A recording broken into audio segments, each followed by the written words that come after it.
আজ দেখুন প্রায় ১.৫ বছর শেখ হাসিনা বাংলাদেশে নেই। অশান্তি কি থেমেছে? না, বরং আরো দ্বিগুণ হয়েছে। ঠিক ওসমান হাদির কায়দায় বিএনপি নেতা আজিজুর রহমানকে সামনে থেকে এসে পয়েন্ট ব্ল্যাঙ্ক রেঞ্জ থেকে কয়েক রাউন্ড গুলি করে দিয়ে চলে গেল দুষ্কৃতীরা। পুলিশ প্রশাসন বসে দেখছে।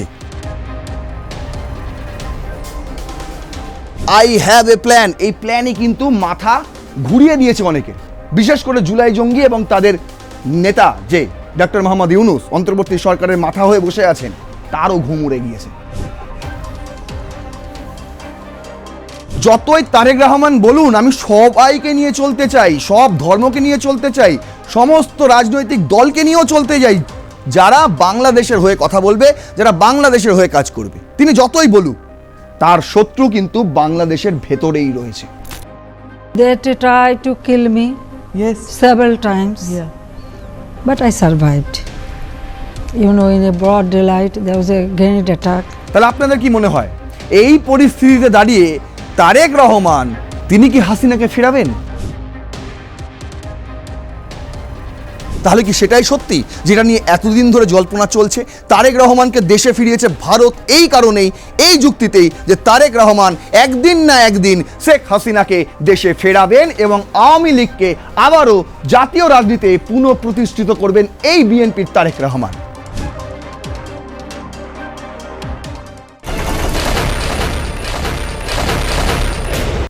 ভারতে নাকি নিরাপত্তা নেই, আর সেই কারণে ভারতে টি-20 বিশ্বকাপের জন্য দল পাঠাবে না বাংলাদেশ। আইসিসিকে চিঠি পাঠিয়েছিল, আইসিসি তার প্রত্যুত্তরে জানতে চেয়েছে যে কি কি অজুহাত রয়েছে তোমাদের জানাও, কি কারণে তোমরা ভারতে যেতে চাও না জানাও। সেই বিষয়ে এখন আবার চিঠি তৈরি করছে বিসিবি।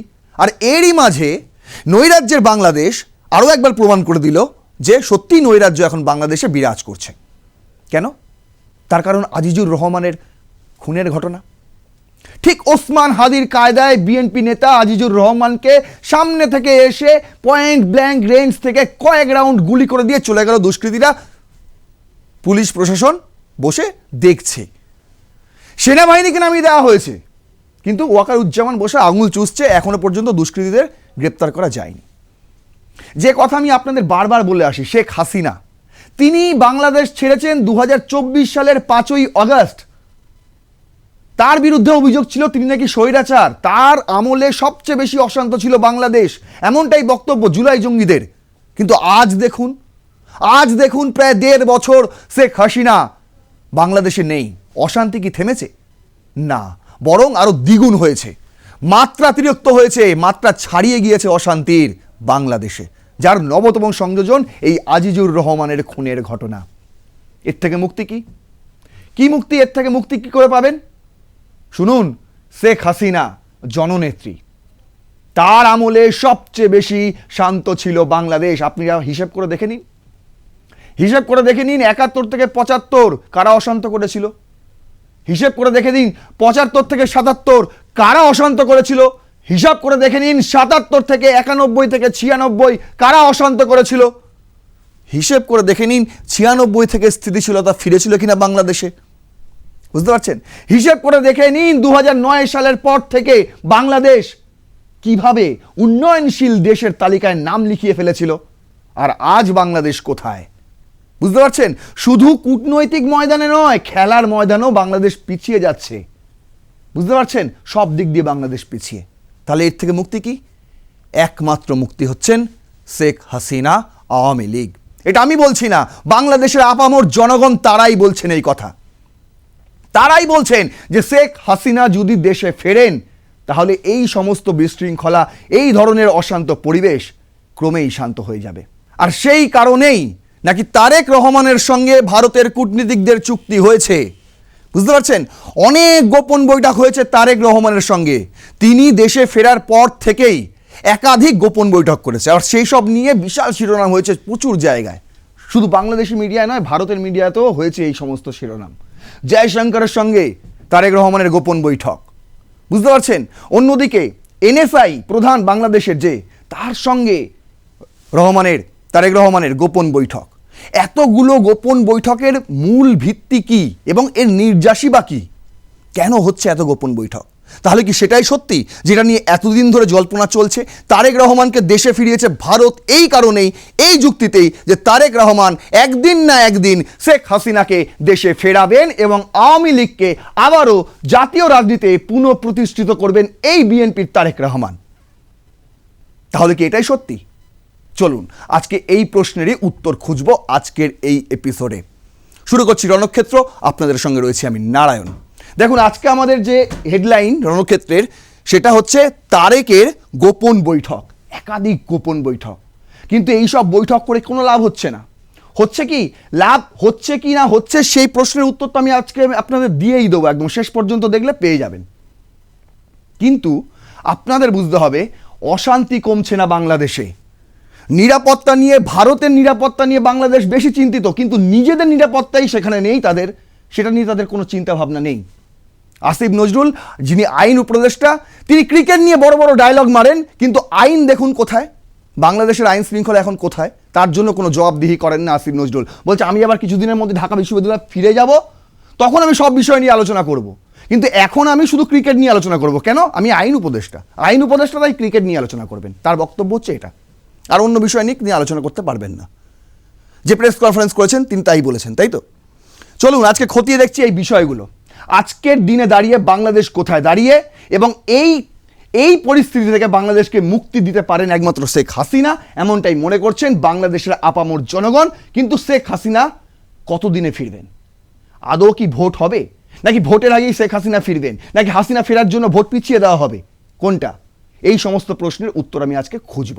তবে সবার আগে, শুরু করার আগে আপনাদের রিকোয়েস্ট, লাইক করে দিন, ভিডিওটি আগেই লাইক করে দিন, সাবস্ক্রাইব করে রাখুন রণক্ষেত্রের প্রতিটি এপিসোড দেখার জন্য। R+24x7 এক্ষুনি সাবস্ক্রাইব করুন এবং আপনাদের মতামত অবশ্যই জানাবেন কমেন্টে পুরো ভিডিও দেখার পর। আগেও দিতে পারেন, আগেও লিখতে পারেন যে কোনো মন্তব্য। তার কারণ হচ্ছে আমি শুরুতেই কখনো বলি না যে লাইক করবেন। কেন বললাম? তার কারণ হচ্ছে আমি যে ক্রিকেটটা নিয়ে যে এপিসোডটি করেছিলাম, বাংলাদেশের ক্রিকেট বয়কট, এক ধরনের তো তাই।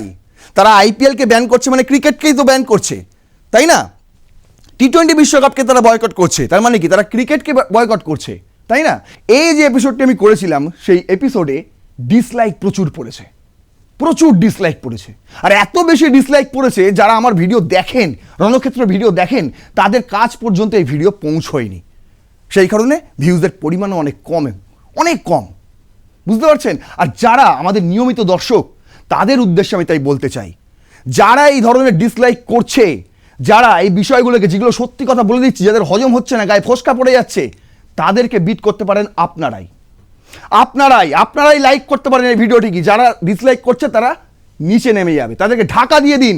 এত বেশি লাইক করুন ভিডিওতে, যারা ডিসলাইক করছে তাদেরকে যেন খুঁজে না পাওয়া যায়, বুঝতে পারছেন? ভিডিও যেন, তারা চাইছে যে ভিডিও যাতে কারোর কাছে না পৌঁছয়, সেই বিষয়টা তাদেরকে ব্যর্থ করে দিন, এটাই রিকোয়েস্ট আপনাদের কাছে। চলুন তাহলে শুরু করা যাক। আজকের প্রথম স্লাইডে আমি রেখেছি, দেখুন, যে তারেক রহমান ফিরলেন। এটা করেছিল Deutsche Welle Bangla, Bangladeshi Germany পত্রিকা। লিখছে কি, 26/12 মানে যেদিন 25 তারিখ তারেক রহমান দেশে ফিরেছিলেন, তার পরের দিনই এই হেডলাইনে একটা খবর হয়েছিল ডয়েচে ভেলেতে। কি লিখেছিল? বলছে তারেক রহমান ফিরলেন, এরপর কি হাসিনাও ফিরবেন? প্রশ্নটা কিন্তু এখানেই। তারেক রহমান ফিরেছেন, এত বাধা, এত জটিল পরিস্থিতি অতিক্রম করে তিনি কিন্তু আজ দেশে ফিরেছেন এবং তাকেই পরবর্তী প্রধানমন্ত্রী হিসেবে দেখা হচ্ছে, বুঝতে পারছেন? তাহলে কি, কিন্তু আপনি একটা বোঝার চেষ্টা করুন, তারেক রহমান ফিরেছেন, এখন জামাত আলাদা হয়ে গেছে, বিএনপি জামাতের সঙ্গে প্রতিদ্বন্দ্বিতা করবে, জামাতের এনসিপি এক হয়ে গেছে। এই পরিস্থিতিতে দাঁড়িয়ে জামাত কি প্রতিদ্বন্দ্বী বিএনপির কখনো ছিল? আপনি মনে করুন। তাই এখনো বলছে, অনেকেই বলছে, আওয়ামী লীগের কর্মীরাও বলছে যে জামাত কিন্তু অত সহজে ভুলবে না, বুঝতে পারছেন? সেই কারণেই জামাতের আমির শফিকুর রহমান তিনি প্রকাশ্যে অ্যানাউন্স করেছেন যে আমরা জাতীয় ঐক্যের সরকার গড়ব, বুঝতে পারছেন? যেখানে কোনো প্রতিদ্বন্দ্বিতা নেই, কোনো রাজনৈতিক দলের মধ্যে কোনো প্রতিদ্বন্দ্বিতা নেই। আসলে কি তাই? যদি তাই হতো তাহলে একের পর এক নেতা এনসিপি ছেড়ে চলে যাচ্ছে কেন? যদি তাই হতো বিএনপির নেতা কেন খুন হচ্ছে? এই প্রশ্নগুলোর উত্তরও আপনাদের আজকে আমি স্পষ্ট করে দেবো। দেখুন, বলছে 17 বছর পর বিএনপির ভারপ্রাপ্ত চেয়ারম্যান তারেক রহমান দেশে ফিরলেন। এখন তিনি কি করবেন? তিনি যে বলেছেন আই হ্যাভ এ প্ল্যান, এই প্ল্যানই কিন্তু মাথা ঘুরিয়ে দিয়েছে অনেকের, বিশেষ করে জুলাই জঙ্গি এবং তাদের নেতা যে ডক্টর মোহাম্মদ ইউনূস অন্তর্বর্তী সরকারের মাথা হয়ে বসে আছেন, তারও ঘুম উড়ে গিয়েছে এই তারেকের আই হ্যাভ এ প্ল্যান শুনে। তার সেই পরিকল্পনাটাই বা কি, তা কিভাবে বাস্তবায়ন করবেন? দেখুন, এখানে দুজন গুরুত্বপূর্ণ ব্যক্তি বাংলাদেশের, অধ্যাপক ফরিদ উদ্দিন আহমেদ এবং ডক্টর আবদুল্লাহ আল মামুন, তাদের বক্তব্য আমি রেখেছি শুরুতেই। তারা কি বলছে একবার দেখে নিই।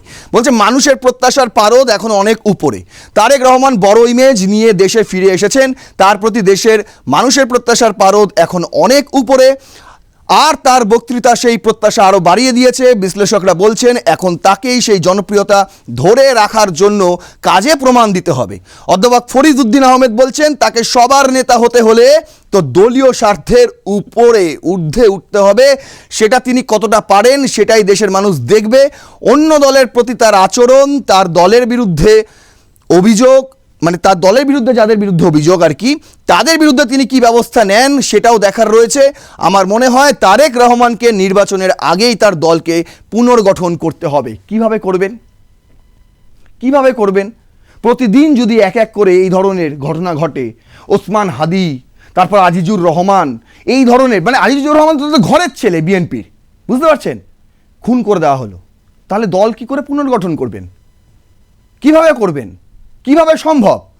দেখুন, যতই তারেক রহমান বলুন আমি সবাইকে নিয়ে চলতে চাই, সব ধর্মকে নিয়ে চলতে চাই, সমস্ত রাজনৈতিক দলকে নিয়েও চলতে যাই, যারা বাংলাদেশের হয়ে কথা বলবে, যারা বাংলাদেশের হয়ে কাজ করবে, তিনি যতই বলুক তার শত্রু কিন্তু বাংলাদেশের ভেতরেই রয়েছে, ভেতরেই এখনো অবস্থান করছে, এবং তারেক রহমান সেটা প্রতি পদে পদে বুঝতে পারছেন। অন্তত এই যে আজিজুর রহমানের ঘটনা ঘটলো তারপরে তো নিশ্চিত তিনি বলছেন, আবদুল্লাহ আল মামুন বলছেন তারেক রহমান সংবর্ধনা অনুষ্ঠানে যে বক্তৃতা দিয়েছেন তাতে কারুর প্রতি কোনো ক্ষোভ প্রকাশ না করে সামনে তাকানোর কথা বলেছেন। তিনি একটা বড় ধরনের প্রত্যাশা তৈরি করেছেন। এখন সেই প্রত্যাশা কতটা পূরণ হয় তার উপরই নির্ভর করবে তার এই ইমেজ তিনি কতটুকু ধরে রাখতে পারেন। কি প্রত্যাশা? সাধারণ মানুষের কি প্রত্যাশা রয়েছে তারেক রহমানের কাছে? যে একটা সুন্দর বাংলাদেশ গঠন হবে, যে বিশৃঙ্খলা চলছে, যে অশান্তি চলছে তার একটা ইতি হবে, এবং এই ইতি ঘটাবেন আল্লাহর দূত হয়ে এসেছেন যিনি, সেই তারেক রহমান। তার উপর বিশ্বাস ভরসা অনেকটাই বেড়েছে দেশবাসীর, শুধু দেশবাসীর নয়, আপনাকে জানিয়ে রাখি ভারতেরও কিন্তু অনেকটাই অগাধ বিশ্বাস তারেক রহমানের প্রতি জন্মেছে। আর তাই আলোচনা কেন্দ্রবিন্দুতে এসে দাঁড়িয়েছে তারেক রহমানের সঙ্গে জয়শঙ্করের গোপন বৈঠক। আপনারা জানেন জয়শঙ্কর গিয়েছিলেন ঢাকাতে খালেদা জিয়ার ইন্তেকালে, জানা যায় তিনি উপস্থিত ছিলেন, এবং সেই সময় প্রধানমন্ত্রীর চিঠি তারেক রহমানের হাতে তুলে দিয়েছিলেন, বুঝতে পারছেন, এবং তাদের মধ্যে দুজনের মধ্যে একান্ত সাক্ষাৎকারে গোপন বৈঠকও হয়েছে। সেই বিষয়টাও কিন্তু আস্তে আস্তে এখন খোলসা হচ্ছে। কি হয়েছে সেই কথা গোপন বৈঠকে? কি কথা হয়েছে দেখুন, আজকের পত্রিকা করেছে, এটা আল জাজিরার খবর অ্যাকচুয়ালি, সেই খবরটাকে নিয়ে বিশ্লেষণ করেছে। বলছে প্রয়োজনের তাগিদে তারেক রহমানে আস্থা দিল্লির, জনগণের সঙ্গে সম্পর্ক পুনর্গঠন চায় বিএনপি। এই প্রয়োজনের তাগিদে কোট আনকোট লেখা হয়েছে। কি সেই প্রয়োজন? বড় প্রশ্ন। তাহলে কি এটাই সেটা যে আওয়ামী লীগকে বাংলাদেশে পুনঃপ্রতিষ্ঠিত করতে হবে, শেখ হাসিনাকে ফের আবার সসম্মানে দেশে ফেরানো হবে, এবং সেই কাজটা করবেন তারেক রহমান? দেখুন কি বলছেন, দীর্ঘদিন ধরে বিএনপির সঙ্গে বাংলাদেশের সবচেয়ে বড় ইসলামপন্থী দল জামায়াতে ইসলামীর জোট ছিল। এই দলটি পাকিস্তানের সঙ্গে ঘনিষ্ঠ সম্পর্কের পক্ষে, যা আবার ভারতের শত্রু। অন্যদিকে খালেদা জিয়ার প্রতিদ্বন্দ্বী শেখ হাসিনা ও তার ধর্মনিরপেক্ষ আওয়ামী লীগকেই ভারত নিজের স্বাভাবিক মিত্র হিসেবে দেখছে। এখনো পর্যন্ত তাই আওয়ামী লীগকেই আমরা স্বাভাবিক মিত্র হিসেবে দেখি। কিন্তু আপনাদের বলে রাখি, যখন জিয়াউর রহমান ক্ষমতা দখল করে নিয়েছিলেন সেই সময়ও কিন্তু ভারত হস্তক্ষেপ করেনি, বরং সেই জিয়াউর রহমানের সরকারকে প্রাধান্য দিয়েছিল, মান্যতা দিয়েছিল, বুঝতে পারছেন। যখন এরশাদ তিনি ক্ষমতা কায়েম করে নিয়েছিলেন তখনও কিন্তু ভারত হস্তক্ষেপ করেনি, তখনও কিন্তু ভারত ওই এরশাদের সরকারের সঙ্গে কাজ করেছিল, বুঝতে পারছেন? আর যখন খালেদা জিয়া প্রধানমন্ত্রী 91 থেকে 96 কিংবা তার পরবর্তী সময়ে, সেই সময়ও কিন্তু 2001 থেকে 2006, সেই সময়েও কিন্তু ভারত বাংলাদেশের সঙ্গে সুসম্পর্ক বজায় রেখেই চলেছিল। তার মানে এই নয় যে আওয়ামী লীগ না থাকলে ভারত বাংলাদেশের সঙ্গে সম্পর্ক রাখবে না। এটা কিন্তু আপনাদের বড় প্রমাণ আমি দিয়ে দিলাম। এবার দেখুন, তবে আগামী ফেব্রুয়ারিতে জাতীয় নির্বাচনের প্রস্তুতির মধ্যেই জয়শঙ্করের মন্তব্য ইঙ্গিত দিচ্ছে ভারত ও বিএনপি পারস্পরিক বৈরিতা কাটিয়ে একটি কার্যকর সম্পর্কের দিকে ঝুঁকছে। বুঝতে পারছেন? ইতিমধ্যে অনেক জায়গায় প্রকাশিত হয়ে গেছে। আমিও আপনাদের বলেছি যে তারেক রহমানকেই ভারত প্রজেক্ট করবে, কারণ তারেক রহমান পাকিস্তান ঘেঁষা নয় বলেই এখনো পর্যন্ত জানা যাচ্ছে। কিন্তু অনেকে আমার সেই এপিসোডের কমেন্টে করেছেন যে তারেক রহমান কি জিনিস এখনো আপনি চেনেননি। হয়তো আমি চিনিনি, আর সেইটাই আপনাদের চেনানোর জন্য আজকের এই এপিসোড। বলছে ঢাকায় তারেক রহমান ও তার ঘনিষ্ঠ সহযোগীদের সঙ্গে জয়শঙ্করের অত্যন্ত সৌহার্দ্যপূর্ণ বৈঠক দ্বিপাক্ষীয় সম্পর্কে একটি নতুন অধ্যায়ের সম্ভাবনা তৈরি করেছে বলে আল জাজিরাকে জানিয়েছেন তারেক রহমানের পররাষ্ট্র বিষয়ক উপদেষ্টা হুমায়ুন কবির। বিশ্লেষকদের মতে পরিস্থিতি ভারত ও তারেক রহমানের নেতৃত্বাধীন বিএনপিকে এই পথ দেখিয়েছে। বলছে তবে শুধু ছবি, করমর্দন, চিঠি আর সৌহার্দ্যের বার্তায় সম্পর্ক জোড়া লাগবে না। তারেক রহমানের উপদেষ্টা হুমায়ুন কবির বলেন, নতুন শুরুর জন্য অতীত থেকে পরিষ্কার বিচ্ছেদ দরকার। ভারত বরাবরই বলে এসেছে তাদের সম্পর্ক বাংলাদেশ রাষ্ট্রের সঙ্গে, কোনো দল বা নেতার সঙ্গে নয়, কিন্তু বাস্তবে তারা শেখ হাসিনা ও তার আওয়ামী লীগের সঙ্গেই সবচেয়ে বেশি ঘনিষ্ঠ ছিল।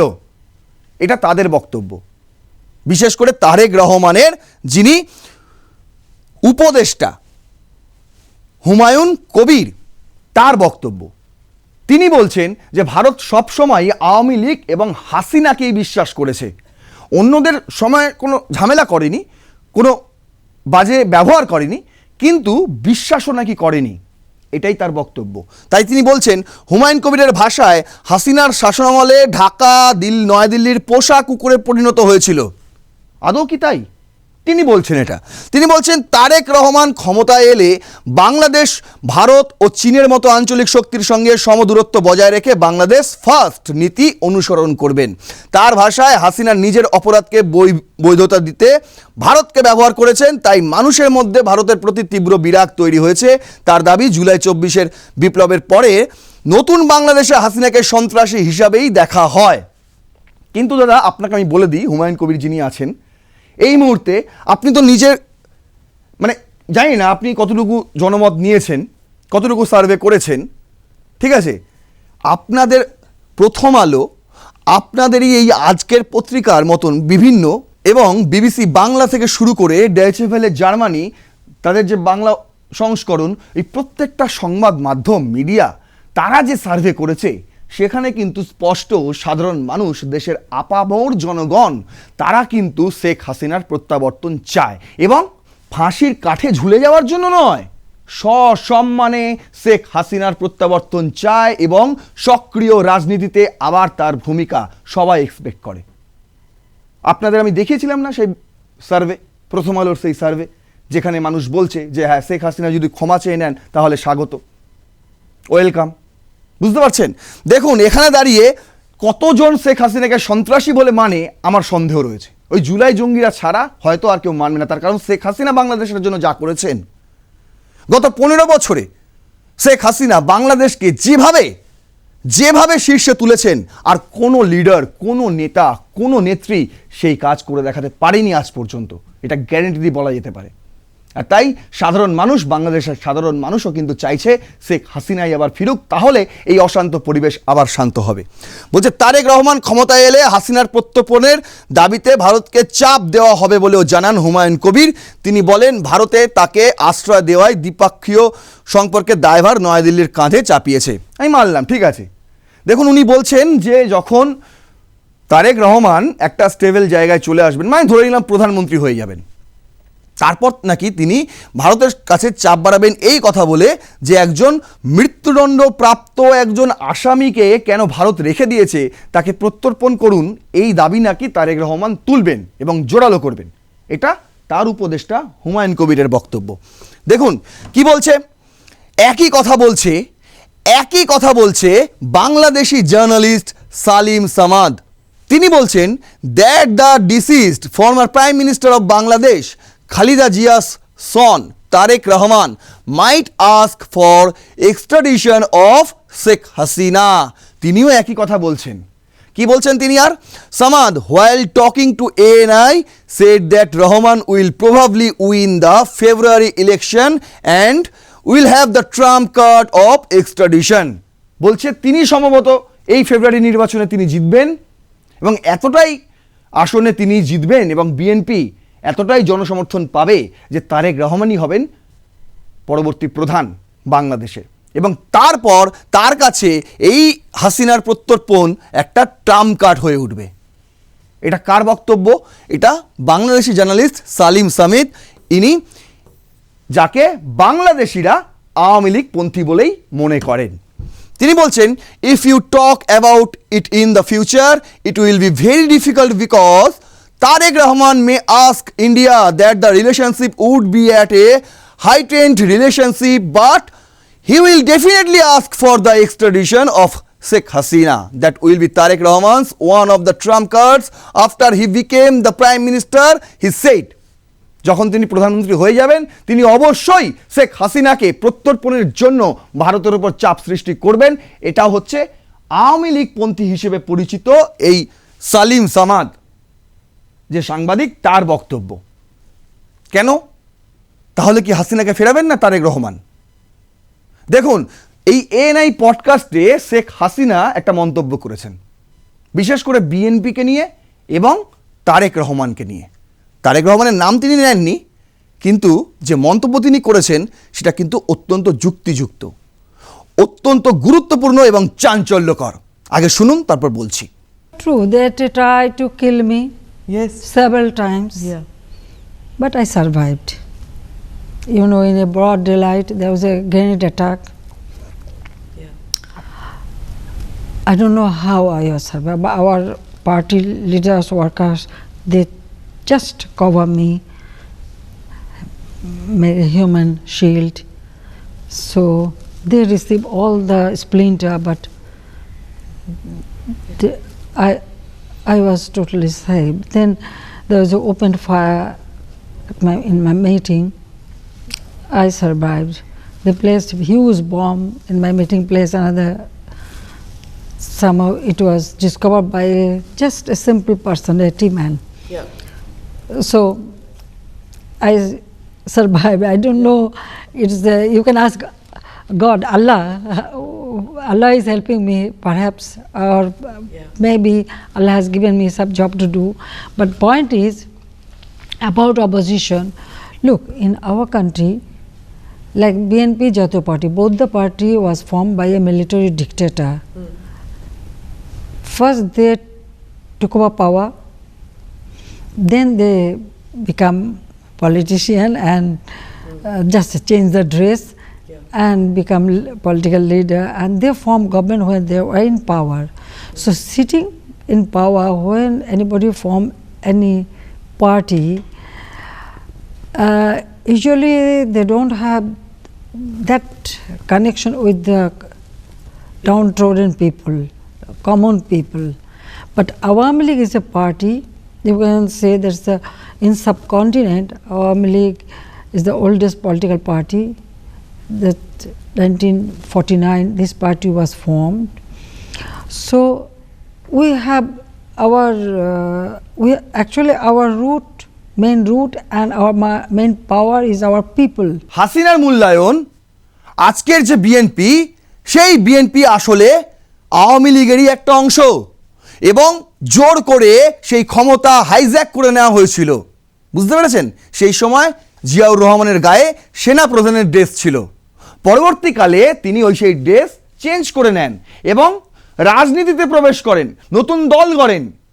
বুঝতে পারছেন? বিএনপি নামক। তারপর কি হয়? ক্ষমতা হাইজ্যাক করার পর পুরো দেশের ক্ষমতাটাই তাদের মুষ্টিগত করে নেওয়ার চেষ্টা করে। তারেক রহমান তিনি কিন্তু শেখ হাসিনার উপর যে বোম ব্লাস্টের ঘটনা ঘটেছিল তাতে কিন্তু প্রধান অভিযুক্ত ছিলেন এই তারেক রহমান। সেই কথাও তিনি মনে করিয়ে দিলেন। তাহলে আপনাদের কি মনে হয় এই পরিস্থিতিতে দাঁড়িয়ে তারেক রহমান তিনি কি হাসিনাকে ফেরাবেন? দেখুন, আমার মনে হচ্ছে না। আমি স্পষ্ট ভাষায় স্পষ্ট কথা বলতে ভালোবাসি। আমার মনে হয় না যে তারেক রহমান কোনো দিনও আওয়ামী লীগ কিংবা শেখ হাসিনাকে আবার সক্রিয় করবেন বাংলাদেশে। তাহলে সেক্ষেত্রে কি হবে? সেক্ষেত্রে তারেক রহমানের একটা ভয় রয়েছে যে আমার সঙ্গে যে জনপ্রিয়তা এখন রয়েছে, এই জামাতের জনপ্রিয়তা, এনসিপির জনপ্রিয়তা, জুলাই জঙ্গিদের জনপ্রিয়তা, সেই জনপ্রিয়তা হয়তো আর থাকবে না।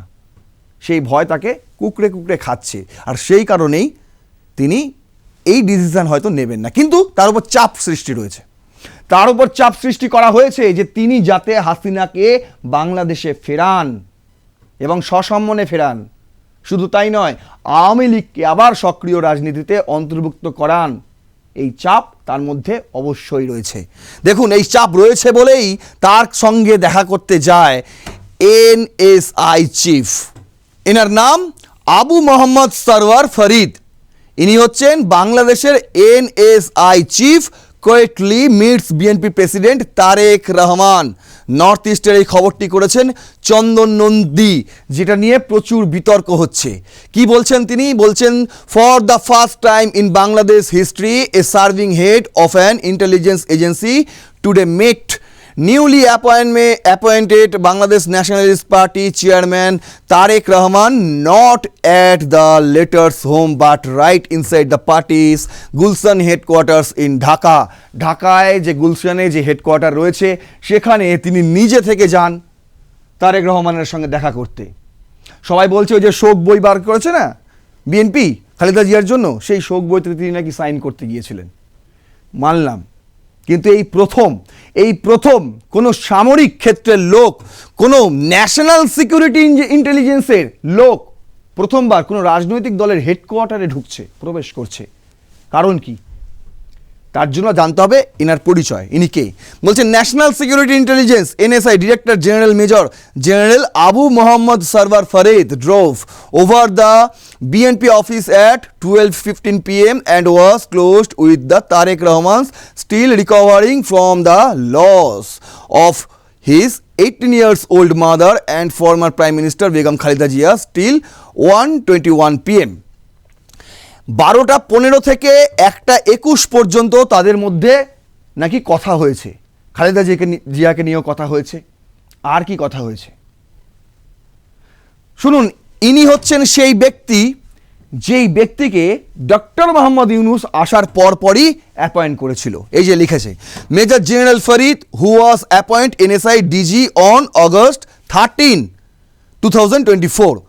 আপনারা জানেন 8ই আগস্ট ডক্টর মোহাম্মদ ইউনুস প্রধান উপদেষ্টার পদে আসীন হন, শপথ গ্রহণ করেন, এবং 13ই আগস্ট মাত্র 5 দিনের মাথায় এই ফরিদকে এনএসআই প্রধান করে দেওয়া হয়, director. 5 days after Muhammad Yunus led interim government took charge was considered for the transfer as the Ghatail based 19th Infantry Division General Office commanding, but his did not go through.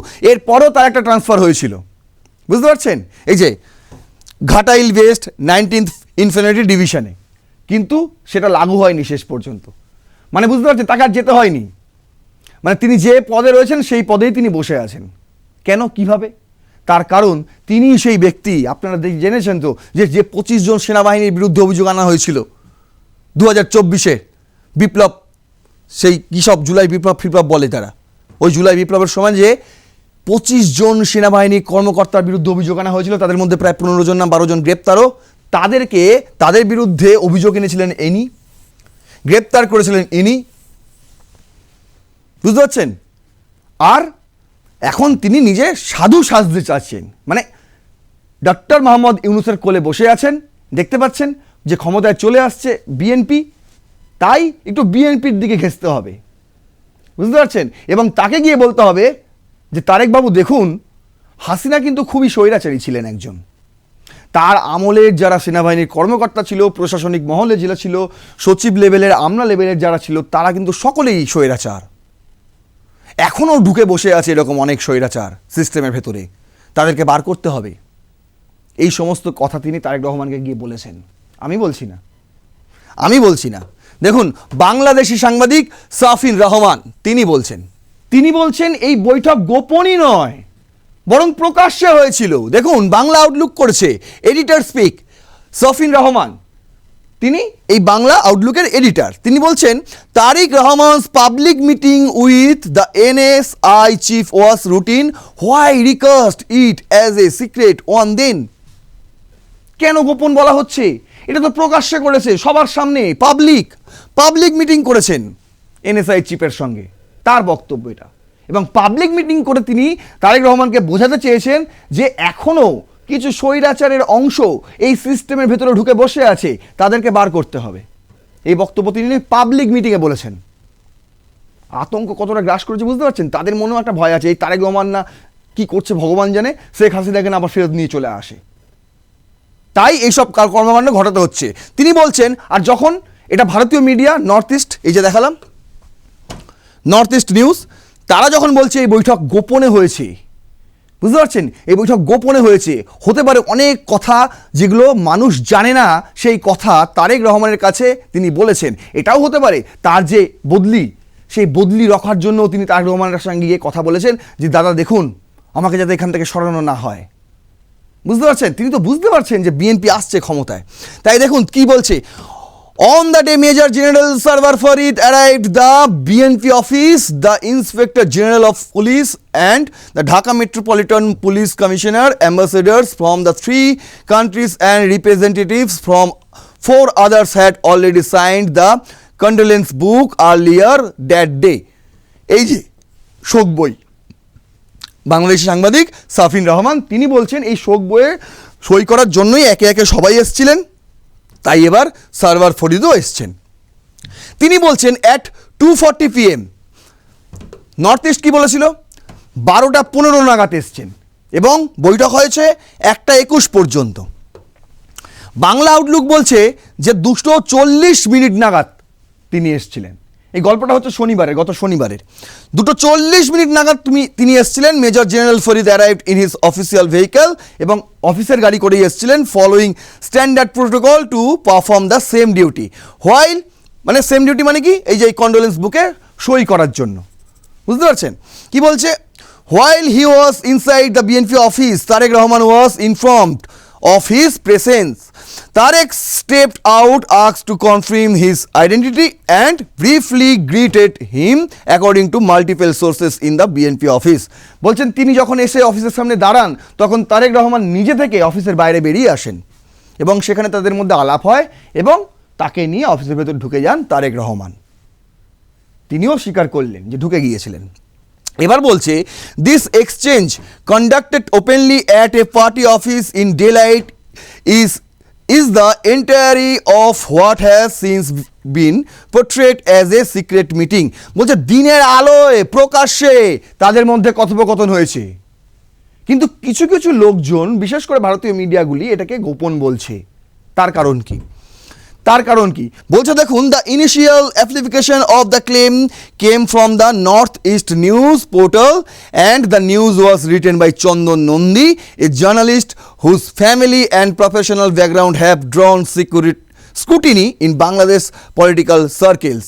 বলছে এই যে গোপন বলা হচ্ছে বিষয়টা, এই খবরটা উঠে এসছে actually north east news portal থেকে, যে পোর্টালের নিউজ আপনাদের দেখালাম, এবং এর লেখক হচ্ছে চন্দন নন্দী, যে ইতিমধ্যেই বাংলাদেশের রাজনৈতিক পরিসরে একজন বিতর্কিত ব্যক্তি। কেন? তার কারণ বলছে critics point to his father past role as India's raw station chief in Dhaka during the 1980s and argue that the outlet often reflects Indian strategic narratives. বলছে এই যে চন্দন নন্দী, তার বাবা নাকি বাংলাদেশে ঢাকায় অবস্থিত র স্টেশনের চিফ হিসেবে কাজ করেছেন 1990 সালের ওই পিরিয়ডে। সেই কারণে এই চন্দন নন্দীকে সবাই তির্যক চোখে দেখেন ওখানকার মানুষরা, রাজনৈতিক ব্যক্তিত্বরা। দেখুন বলছে whether or not that interpretation is accepted, the targeting of the NSI chief has not gone unnoticed. বলছে এটা শুধুমাত্র একটাই উদ্দেশ্য, যে এই এনএসআই প্রধান এই যে ফরিদ, তাকে টার্গেট করা। ভারত টার্গেট করছে। ভারত কেন টার্গেট করবে তাদের? তার কারণ তিনি চান না হাসিনাকে ফিরিয়ে নিয়ে আসুন তারেক রহমান। তাকে যে গদিতে বসিয়েছে সেই ডাক্তার মোহাম্মদ ইউনূস চান না যে হাসিনাকে দেশে ফিরিয়ে আনুন তারেক রহমান। বুঝতে পারছেন?